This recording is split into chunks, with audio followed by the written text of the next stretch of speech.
Hey everybody, this is Paul, and I'm with Danny, and Danny has asked me to take Kay to my house, so we are gonna move it, Scott and I, and I'm excited. So Danny, what do you recommend? How should we move this plant? What do you think? Well, that's gonna take a couple guys, first of all.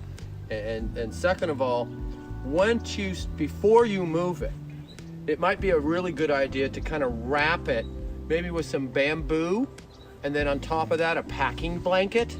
Okay, like a nice thick blanket? Correct. That's a good idea. You want to create almost like a catacomb around this plant. Right. Because you don't want to break off all the arms and all the new juvenile growth. And you know, the plant's been growing for well over 7-8 years now. Additionally, I don't recommend taking it out the field that way. I do recommend taking it out the field this way. So we should probably cut your fence. You're gonna have to cut this fence along up here. And once you've wrapped it, move the fence, bring your truck real close as you can, and then 3 or 4 guys hump it up on top of the truck. Hey everybody, this is Paul, and today we are moving Kay. So I think our plan of attack is I believe we can pull out this whole plant. There's actually 2 cuttings in here. So we'll pull out this whole plant, shouldn't need much support, and then we're gonna have to definitely prune these pieces out here, and thin it out. Now, the good news is it looks quite large, but it's not as large as you think because there's a sugar dragon over there on the left. So there's actually like 3 plants here and 2 are Kay, it looks like, and 2 of them are in one pot. But either way, we're gonna definitely have to remove some cuttings, and this is a pretty heavy plant. Ugh. So we have our work cut out for us. So let's get to work, Scott. Let's see what we can do. All right, so we can't pull it down the field, so we're gonna have to cut the fence here and take it out this way. So it's gonna be a lot easier. We did remove that first half, and it was actually connected to the mother plant, so it's gonna be actually a cutting. It had no roots, and the piece is huge. We'll show you that here in a minute. But it's a lot more work than we intended, but we're gonna get this thing done. So let me cut this fence and get to work.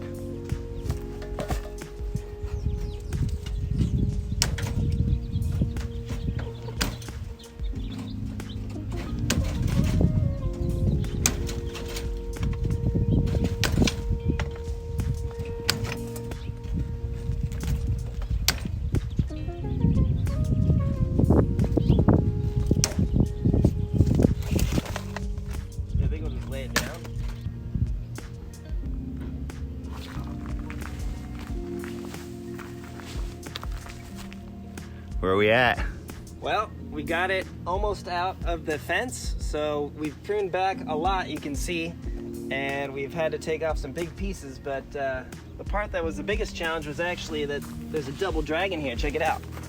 So look at it. This was actually one branch that split into twins. And intertwined in the other trellis. Yeah, our other Kay, I have a Kay cutting that did the same thing, but this had gotten stuck onto the sugar dragon trellis, so that was the biggest challenge. But we figured it out. All right, so this is gonna be the biggest cutting I've ever tried to root. You can see it's huge. And we thought that this was a separate part of Kay, but this was one big branch off of the lower stem. Yeah, literally like it was shooting off below the dirt. Below the dirt line. So it's huge though, so we'll get it to root, and then you can see we also got this out and wrapped up a bit. And I think it's gonna do fine. 2 of us are gonna lift it into a truck bed, and we're gonna get it over to my house and put it into its new home. And I think I'll probably have to root this one in my greenhouse or something. But this one should be good to go. It's got enough roots that we were able to save. So it's gonna go right into a 25-gallon pot with a trellis. So I have it ready to go. Hopefully I won't fall. It's definitely a lot bigger than it looks. It's not too heavy.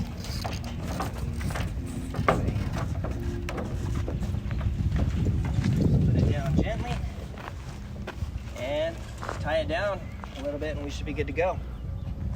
All right, that was easier than I thought.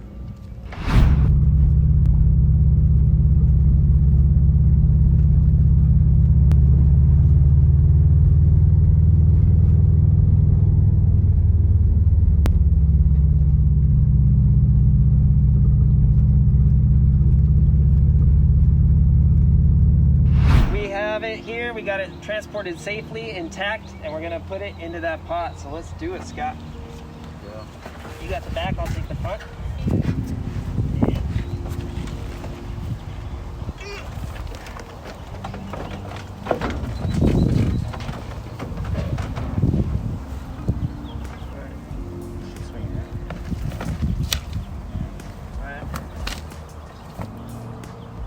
All right, ready?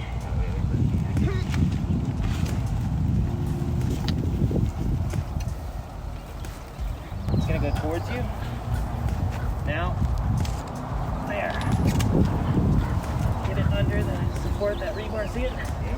Okay. All right, now, let's pull out this wood. It's gonna come up straight. All right, take it. There we go. All right, so now we'll probably just support it, tie it up, and then I'm gonna have to cut out the wood.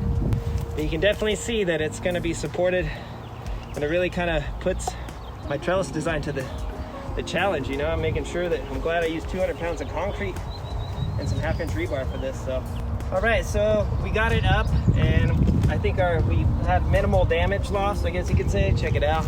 That's what we lost down there. So not too bad in the scheme of things.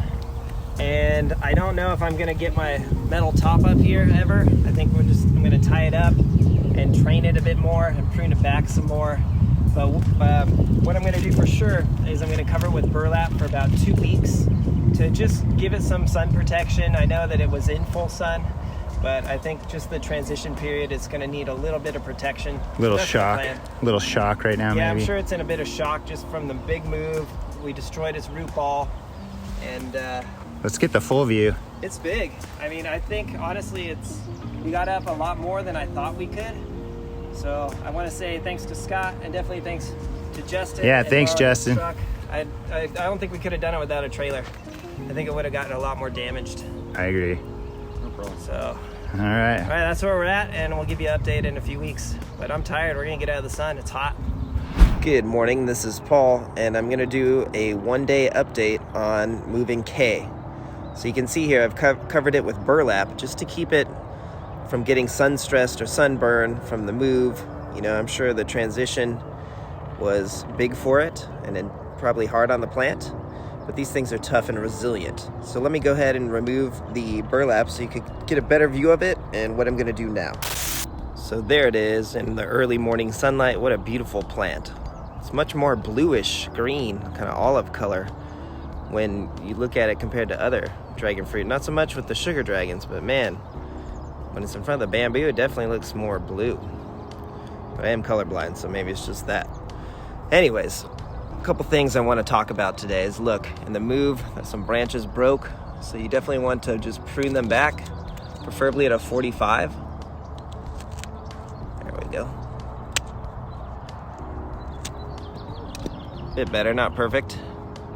But what you want to do, or what I'm going to do, is I'm going to put hydrogen peroxide on all of these wounds. So right here, you can see that in the move it's split here, which I definitely think that it's still going to grow. It's fine, it's just a mild split, and it will heal itself and continue to grow. But I also had to tip a few branches because they were touching the ground, and then there's some wounds here. So I'm just gonna go through the whole plant, and anywhere where I saw some damage, I'm gonna go ahead and put hydrogen peroxide. So I like to use the Target 3%er.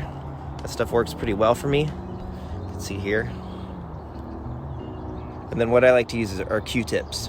So I'll show you how I do that now, and let's clean up this plant to make sure we can hopefully keep any infection off of it.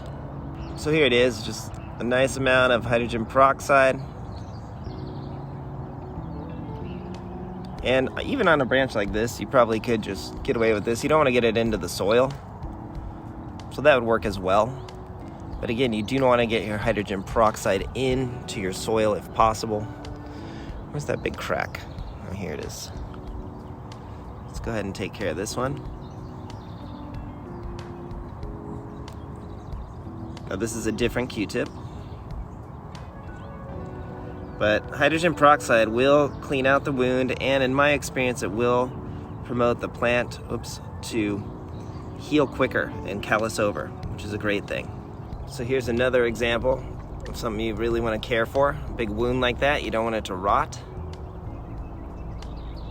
So I'm gonna just continue to go through this plant and make sure I heal up any wounds that I could find. You can see one down there. I think that's gonna be really helpful in the long run and keep this plant really healthy. Now in addition, let me go show you what I did with that other really big cutting that was on the other side of this plant. I'll show you how I'm gonna root that. So here are a few more pieces that I'm rooting. Now luckily it's warm enough this time of year for me to root them in pots. And then I have this really huge branch. What I'm actually gonna do, as you can see there, I use just a little bit of coconut coir, and it's sitting on some bark. And I know we're not gonna get any rain for a while, so hopefully it will root this way. I'm gonna put some rooting powder onto that coconut coir, and that should work not a problem. The key is you don't want a really big cutting like this to start rotting at the base, especially with all that weight on it. So a lot of the plant is being supported by this big bamboo stick. So I'm actually going to tie it up a little bit more just to get some weight off of this giant cutting, because this is definitely the largest cutting I've ever tried to root, and I want it to be successful. So I could put it in the greenhouse. I may do that, but right now I just feel like this is gonna help it and it's gonna do fine. So we'll see in a few weeks if this is successful. Definitely gets a lot of shade right here, so it's really happy. All right, there it is. There is the update for Kay. Give us a like and a subscribe, and we'll keep them coming. And honestly, I don't feel like moving another dragon fruit plant anytime soon. That was quite a bit of work, but you can see, I think it was definitely worth the effort. Now, I have my own Kay right around here too. You can see it was a cutting back in November 2019. So it's not a slouch, it definitely will grow pretty quick. There it is. And hopefully this one will produce some fruit this season. Good morning, fellow gardeners. It's been about 2 weeks since we moved Kay, this dragon fruit. It's a Hylocereus costarricensis hybrid, and it's doing great. So I removed the burlap, as you can see, and it seems like it's doing just fine. Now there is a little bit of yellowing over here, as you can see, probably because this branch was upside down, and now its bottom side is facing up since the move. But I'm just gonna leave it alone. I'm sure it's gonna heal itself up and do fine. This is a very tough dragon fruit variety in my experience so far. So you can see I've tied up everything. I've cleaned up everything with rubbing actually hydrogen peroxide, sorry. And I've cleaned it up with hydrogen peroxide, like here you can see. It's really healing nicely. So I expect to see some new growth here soon, or at least I hope to see some new growth here. But this variety is kind of a slower to wake up. And in my experience, Hylocereus costarricensis tends to be slower to wake up in our climate in Southern California, but they will grow longer into the season. So they're sort of late to wake up, but they'll continue to grow until late into the season, into the fall. So you can see it's gone into the bamboo already since we moved it. But I'm just gonna leave it like that. I've tipped some branches, but not too many. And I just wanna let this plant be. I want it to thrive. And you can see, I need to actually cut that zip tie. But you can see I haven't watered it at all in about 2 weeks. So I'm gonna water it tomorrow, because hopefully that big giant branch that we cut off, it's somewhere under the soil, and I didn't want it to rot. So you can see I have all the soil. It's just nice, slightly moist down there if you look, a little bit. But I'm gonna give it a good deep watering this weekend, so probably in 2 more days. So let's go check out that big giant branch and see how that's doing. Did it get some damage? Is it rotting, or is it okay? So here it is. Might trim off a few more branches just because it's so large and heavy. You can see it's doing quite well. Now down here, I've actually applied some earthworm castings to see if that's gonna help it root. And I've watered it once, so I just water it really lightly on the flesh. And I'm hoping it's gonna shoot some roots onto this coconut coir here and the earthworm castings. And then I'll just dig it out with a shovel and move it onto the trellis. So that's my plan. I was gonna put it into the greenhouse, but it seems like it's doing really well here. We don't expect any rain, otherwise I'd definitely move it because I don't want this to sit on saturated soil. So that's the plan with this really large cutting here. Sorry, I have Hana in my back. Get off my back, Hana. There we go. You can just see it's really big, really healthy, and I expect that this thing is going to root. All right, let's look at Hana real quick. This thing is on my back. Come on, Hana. But definitely this is a vigorous growing variety as well. So hopefully you have Hana. All right, there you go. There's the update on K. Give us a like and a subscribe, and hopefully we'll get this big thing rooted soon. All right, thanks for your time. Have a wonderful day. Take care.